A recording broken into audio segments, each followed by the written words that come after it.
नमस्कार, मैं हूं राहुल शर्मा। आप देख रहे हैं SP9 न्यूज। स्वागत है आप सभी का आज की इस बड़ी खबर में। और बड़ी खबर की शुरुआत इस वक्त हम करेंगे बहुत बड़ी खबर से। खबर यह कि हाल ही में हमने देखा सड़क से संसद तक प्रदर्शन हुआ। स्मृति ईरानी जिन्होंने चीख चिल्लाकर, जी हां, सोनिया गांधी माफी मांगो, अधीर रंजन चौधरी माफी मांगो, माफी की बात कहने लगी। लेकिन उन्होंने क्या कभी देश से माफी मांगी कि उन्होंने 2014 से पहले वायदा किया था कि उनकी सरकार आएगी तो रोजगार, शिक्षा, स्वास्थ्य जैसी चीजों को वो जनता तक पहुंचाएंगी, जनता को दिलाएंगे। लेकिन 2014 के बाद से आप देख लीजिए रोजगार कितना बड़ा है, कितना शिक्षा दी गई है और तमाम चीजें कितनी सरकार की तरफ से दी गई हैं।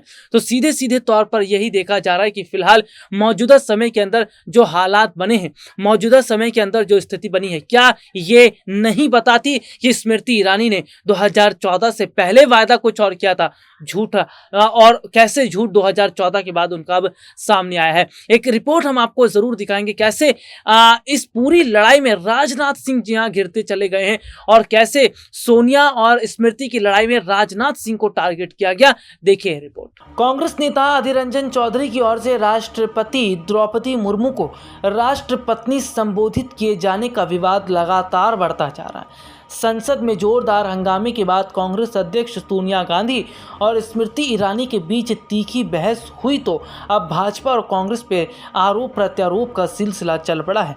भाजपा ने जहां स्मृति ईरानी को धमकाए जाने का आरोप लगाया है तो कांग्रेस का दावा है कि सोनिया गांधी से बदसलूकी हुई जिससे उन्हें चोट भी पहुंच सकती है। अब झारखंड के गोड्डा से भाजपा सांसद निशिकांत दुबे ने कई पुराने मुद्दे उछाल दिए हैं।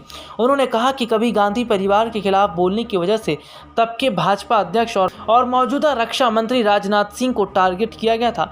निशिकांत दुबे ने ट्वीट किया, सोनिया गांधी जी, आपकी पार्टी ने केवल आपके परिवार के ट्रस्ट के बारे में 2012 में बोलने के कारण उस वक्त के भाजपा अध्यक्ष और आज के देश के रक्षा मंत्री राजनाथ सिंह को संसद की प्रिविलेज कमेटी में बुलाने का 10 नोटिस दिया।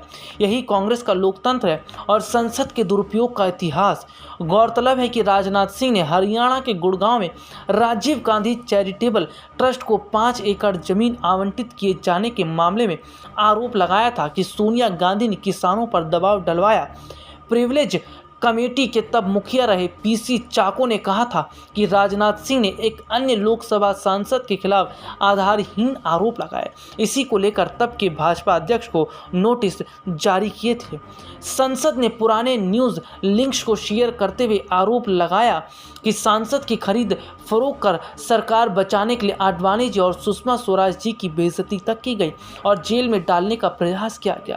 जून 2011 की एक घटना का जिक्र करते हुए दुबे ने आरोप लगाया डॉक्टर मुरली मनोहर जोशी जी जैसे वरिष्ठ व बुजुर्ग नेता को कांग्रेस पार्टी ने कमेटी मीटिंग में धक्का दिया। ये है कांग्रेस का लोकतंत्र।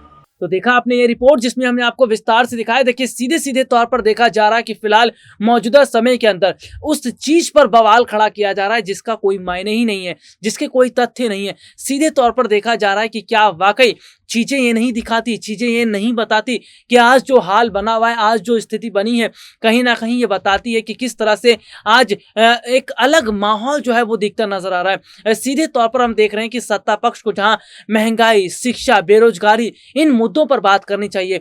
देखिए हम लगातार देख रहे हैं कि विपक्ष के यहाँ छापा पड़ रहा है, पश्चिम बंगाल में लगातार छापा पड़ रहा है, लेकिन एक बार भी क्या ईडी ने स्मृति ईरानी से पूछताछ की, जॉयस ईरानी से पूछताछ की? स्मृति ईरानी की बेटी जॉयस ईरानी जिसका रेस्टोरेंट बार है गोवा में, बहुत आलीशान तरीके से बनाया गया है, जहां पर बीफ, कॉर्क, तमाम चीजें पेश की जाती थी। वहां पे मेहमान आए थे तो उनको खिलाया जाता था, महंगी महंगी शराबें बेची जाती थी। क्या उसका हिसाब किताब सरकार ने लेने की कोशिश की? नहीं। दरअसल मोदी सरकार ने ही उनको बढ़ावा दिया है। सरकार के बढ़ावे से ही वो बहुत ज्यादा जो है देखने को मिला है कि किस तरह से आगे बढ़ते नजर आई है। तो मौजूदा समय के अंदर जो हालात, जो स्थिति देखी जा रही है वो कहीं ना कहीं ये जरूर बता रहा है कि आज के जो हालात, आज की जो परिस्थितियां हैं वो कहीं ना कहीं ये जरूर बता रही हैं कि सत्ता पक्ष अपने लोगों को किस तरह से आगे बढ़ा रहा है। सत्ता पक्ष लगातार अपने लोगों को जो है खूब खिला रहा है, खूब खिला रहा है। प्रधानमंत्री नरेंद्र मोदी जिनका ये कहना था न खाऊंगा न खाने दूंगा, वही प्रधानमंत्री नरेंद्र मोदी, उनके तमाम बड़े बड़े मंत्री आज उनके तमाम बड़े बड़े उनके करीबी जो है जिस तरह से खा रहे हैं और खिला रहे हैं, ये सब कोई देख रहा है, लेकिन सरकार उस पर बात करने के लिए तैयार नहीं है। आज के लिए इतना ही। आपसे फिर दोबारा मुलाकात होगी, तब तक के लिए इजाजत दीजिए। नमस्कार।